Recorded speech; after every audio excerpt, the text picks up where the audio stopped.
পেঁয়াজ পোস্ত বা আলু পোস্ত এগুলো আমাদের প্রত্যেক বাঙালির ঘরে ঘরে কিন্তু মাঝে মধ্যে হয়ে থাকে। আজকে আমি আপনার সঙ্গে শেয়ার করছি আলু পেঁয়াজ পোস্ত ভাপা। এটা সম্পূর্ণ আমার নিজের রান্না। আমি মাঝে মধ্যেই এই রান্নাটা বাড়িতে করে থাকি, তাই ভাবলাম আজকে না হয় আপনাদের সাথে এই রেসিপিটা শেয়ার করি। নমস্কার বন্ধুরা, তন্হির পাকশালাতে সবাইকে স্বাগত। নিয়েছি এখানে দুটো মিডিয়াম সাইজের আলু আর দুটো মিডিয়াম সাইজের পেঁয়াজ। আপনারা আপনাদের নিজেদের পরিমাণ অনুযায়ী আলু আর পেঁয়াজটা ব্যবহার করবেন। পিলারের সাহায্যে আলুর খোসা ছাড়িয়ে নিচ্ছি। তারপরে আলুটা ধুয়ে নিয়ে গ্রেটারের সাহায্যে গ্রেট করে নেব।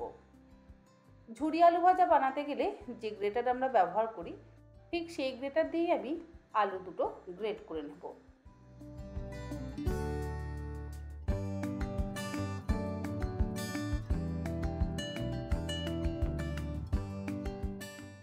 আলু দুটো গ্রেট করে নেওয়া হয়ে যাওয়ার পর একটা বাটির মধ্যে নিয়ে 4-5 বার জল বদলে বদলে ধুয়ে নিতে হবে, কারণ আলুর মধ্যে প্রচুর পরিমাণে স্টার্চ থাকে।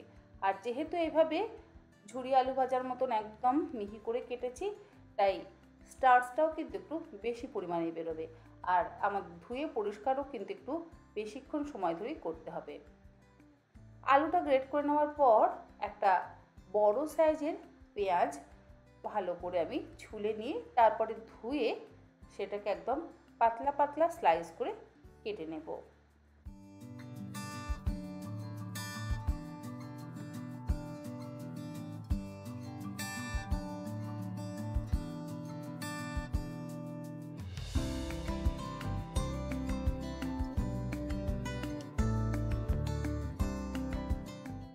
চারটে কাঁচা লঙ্কাও একদম মিহি কুচি করে কেটে নিচ্ছি।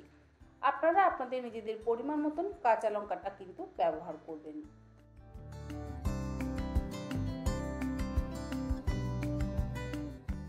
গ্রাইন্ডিং জারের মধ্যে নিয়ে নিচ্ছি 4 টেবিল চামচ পরিমাণে পোস্ত দানা। আমি মিক্সিতেই পোস্তটা বাটছি, আপনারা কিন্তু শিলেও পোস্তটা অবশ্যই বেটে নিতে পারেন। আর পরিবারের মানুষজন হিসেবে আপনারা এই রান্নাটা কিন্তু অবশ্যই করবেন।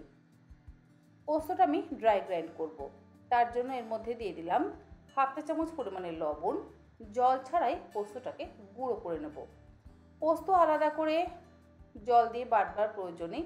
জল দিয়ে যদি মিক্সিতে বাটা হয় তাহলে পোস্ত ঠিক মতন বাটা যায় না, তাই এইভাবে পোস্তটাকে প্রথমে ড্রাই গ্রাইন্ড করে নিয়ে তারপর যদি জল দিয়ে বাটেন তাহলে খুব মসৃণভাবে কিন্তু পোস্ত বেটে নেওয়া যায়। পোস্তটা গুঁড়ো করে নেওয়া হয়ে যাওয়ার পর একটা টিফিন কৌটোর মধ্যে স্লাইস করে কুচিয়ে নেওয়া পেঁয়াজ আর কুচিয়ে নেওয়া কাঁচা লঙ্কাগুলো নিয়ে নিলাম। তারপরে এর মধ্যে গ্রাইন্ড করে নেওয়া পোস্তটা দিয়ে দিচ্ছি। পোস্তটা দিয়ে এবারে এর ওপরে গ্রেট করে কেটে নেওয়া আলুটা দিয়ে দেব। আলুটা দেওয়ার পর এর মধ্যে দিয়ে দিলাম 1/2 কাপের থেকে একটু কম পরিমাণে জল। এবারে একসাথে ভালো করে মিশিয়ে নিচ্ছি।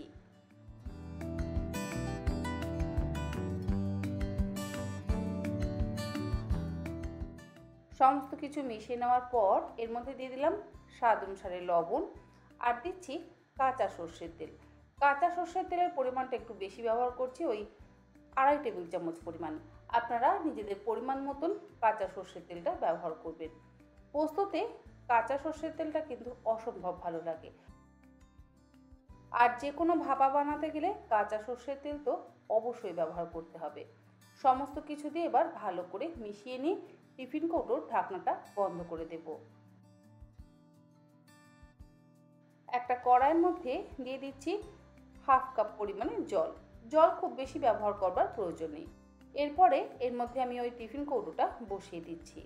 তারপরে ঢাকা দিয়ে গ্যাসের ফ্লেমটাকে লো টু মিডিয়ামে করে দিয়ে 8 থেকে 10 মিনিট আমি ভাপিয়ে নেব। 10 মিনিট পর ঢাকাটাকে খুলে নিলাম। আমাদের আলু পেঁয়াজ পোস্ত ভাপা কিন্তু একদম তৈরি। গরম ভাতের সাথে এর স্বাদ অসাধারণ। অবশ্যই আপনারা এইরকমভাবে এই সহজ পদ্ধতির এবং দুর্দান্ত স্বাদের রান্নাটা বাড়িতে বানাবেন এবং আমাকে জানাতে কিন্তু একেবারেই ভুলবেন না যে আপনাদের এই পেঁয়াজ আলু পোস্ত ভাপা বা আলু পেঁয়াজ পোস্ত ভাপা কেমন লেগেছে। গরম ভাতের সাথে জাস্ট অসাধারণ।